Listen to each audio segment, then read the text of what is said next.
fantasy es el tipo de historias en las cuales se crea un mundo especial para alojar una historia o un personaje, albergar una historia o unos personajes. Es un mundo que tiene sus propias reglas, sus propios paisajes, incluso sus propios mapas, y está creado al servicio de una historia. En cambio, en lo que sería el relato fantástico, que está emparentado al fantasy y que a veces se superponen uno y otro, en el relato fantástico lo que sucede es que hay un elemento extraño que aparece dentro de nuestro mundo real de todos los días. No es una tierra mítica, ni mucho menos, es nuestro mundo en el que algo se trastoca, algo se subvierte, algo cambia, puede ser algo físico, algo del tiempo, diversas. Siempre se habla acerca de que en el relato fantástico lo que sucede es que de alguna manera hay lo que se llama una brecha, la teoría de la brecha, donde hay como una puerta a través de la cual nosotros accedemos al mundo mágico y después volvemos al mundo cotidiano de todos los días. ¿Qué podría ser? Un ropero, en el caso de Narnia, donde sí hay una construcción de un mundo, pero los personajes están habituados a una forma de vida que tiene que ver con algo similar o igual a la que vivimos en la cotidianeidad. O por ejemplo, en el caso de Harry Potter, cuando a través del bar en la parte de atrás entra a Diagon Alley y ahí entramos al mundo de lo mágico, ¿no? El espejo de Alicia, y cada uno de nosotros hemos escrito novelas en las cuales hay o de relato fantástico o de fantasy puro, donde hay un mundo creado. En general el fantasy también a veces se termina, así como se une con el relato fantástico, se termina uniendo con la ciencia ficción, porque también hay un mundo creado. Las diferencias que generalmente hacemos entre el fantasy y la ciencia ficción tiene que ver que en el fantasy generalmente se habla acerca de un futuro o de otro planeta dentro de este mismo sistema cotidiano en el que vivimos, y en general hay en juego algo de tecnología.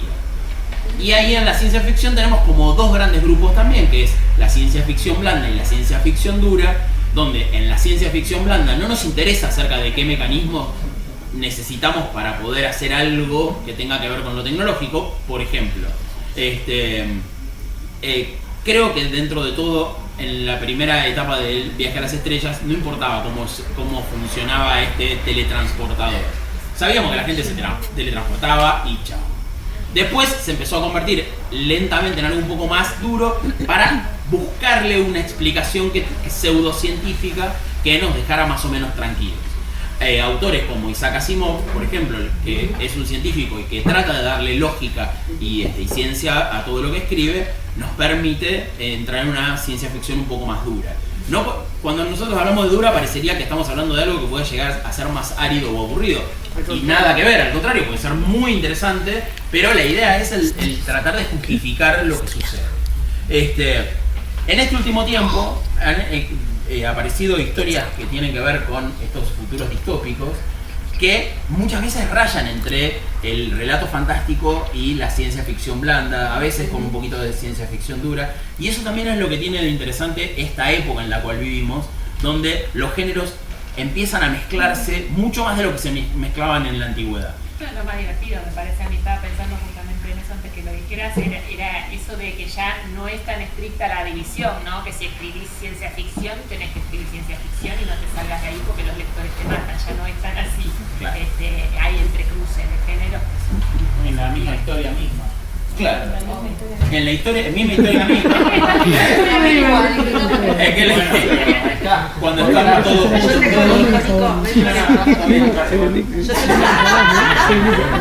Yo te corrijo. Quizás una de las cosas que por ahí nos podría servir para catalogar hoy en día a los géneros, quizás no tenga que ver tanto con el tema de la fantasía, la ciencia ficción, el relato fantástico, sino empezar a entender de que cada uno de estos relatos en general son marcos para otra cosa, ¿no? A veces tenemos una novela romántica, por más que esto suceda en una situación épica como podría llegar a ser en Los Juegos del Hambre, ¿no? Donde no importa quizás tanto el tema de qué tan futuro pueda ser el lugar, sino que lo que importa es lo que le pasa a los personajes. A veces se convierte en una historia de detectives, enmarcada, digo, hay una película de ciencia ficción que era muy interesante en mi época, que se llamaba Atmósfera Cero, y que tenía que ver con, en realidad, una historia de detectives que sucedía en el espacio, y lo que termina generando es el marco, ¿no? ¿En un asteroide minero? Sí, con John Connery. Sí, película. Sí. No saben los efectos especiales, eran espantosos. Se les veía el hilito. Claro, era como de vaqueros, pero bueno. ¿Qué importa? ¿Qué importa lo demás? Pero era una trama policial, en realidad era era una trama. homicidio. Exactamente. Que es lo mismo, digo, si nosotros vemos Alien, en realidad estamos hablando de una historia de terror, nada más que situada en el espacio.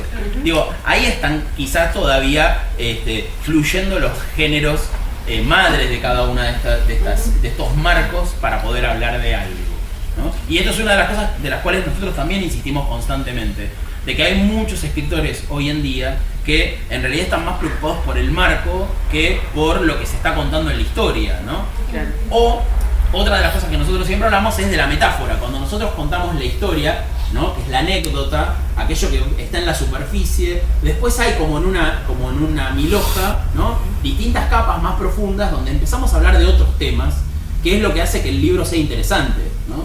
Porque historias de amor ya sabemos que hemos escuchado casi todas, sabemos que o terminan bien o terminan mal, no hay mucha vuelta, digo, o te quedas con la chica o no te quedas con la chica, digo, pero no hay mucha vuelta. El tema en realidad es de qué estamos hablando. Si hablamos de cuestiones de clases, si hablamos acerca de problemas raciales, y ahí es donde empieza a ser interesante el trasfondo de la historia. Eso también es lo que delata a la novela que funciona y la diferencia de la que no termina funcionando. Cuando vos la terminás de leer, cerrarla y decís, bueno, ¿y qué me quedó de todo esto? ¿Qué me quiso decir? Por más que ¿Qué me esté dijo? lleno de duendes y de elfos. Sí, y por ahí hay veces que el escritor no tiene pensado, no tiene como objetivo contar algo en especial y eso le quedó al lector. También está buenísimo cuando uno hace cada lector hace su propia lectura y puede haber tomado de la novela lo que a él le pareció o a ella le pareció, y eso también es increíble. A veces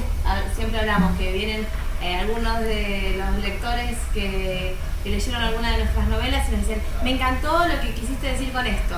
Y Yo de quise repente, decir eso, sí. claro, ¿Quién claro, yo? ¿Quién y yo? de repente Qué bueno que te diste cuenta. Sos el primer lector que se da cuenta.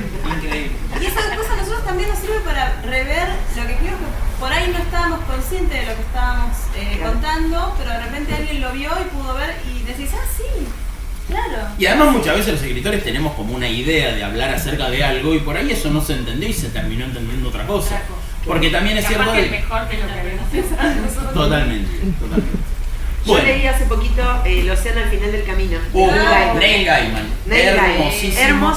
Hermosísima novela. Pero me he dado cuenta de que los que pasamos los 30 somos más amantes de ese tipo de novela que los más jóvenes. Claro. Ahí sí me lo recomendó a mí. Dije, Me lo pasó ella. dije habitualmente, porque vos sabés que encontré mucha gente que le pareció horrible la novela. Sí, pero mucha gente en general muy joven, y quizás es porque los que hemos pasado los 30 tenemos como más historia vivida, claro, y volvemos a ciertos lugares, ¿no? Claro, yo por ejemplo me enganché, que yo me gustaría preguntarle a Gaiman si fue su intención, porque yo no sé si fue la intención de él, pero a mí me parece absolutamente claro, y lo más tierno de la novela, de la historia que él cuenta, es que empieza muy realista y se empieza a deslizar a un mundo mágico. Pero lo que a mí me atrapó y lo que destaco es que habla sobre el olvido y la memoria, porque él no tenía ninguna noción, el protagonista de esa historia, él había vivido él a los 7 años. Cuando vuelve a su pueblo natal y se vuelve a encontrar con el mismo ambiente y con algunos personajes, la empieza a revivir. Entonces, a mí me quedó como la sensación de que no sé si fue lo que quiso hacer Gaiman, vale, pero marcar que en la infancia... ¡Ay, Gaiman! ¡Ay, Dice que sí. Grande, Lili. Bueno, la cofradía es grande. Todos los contactos necesarios.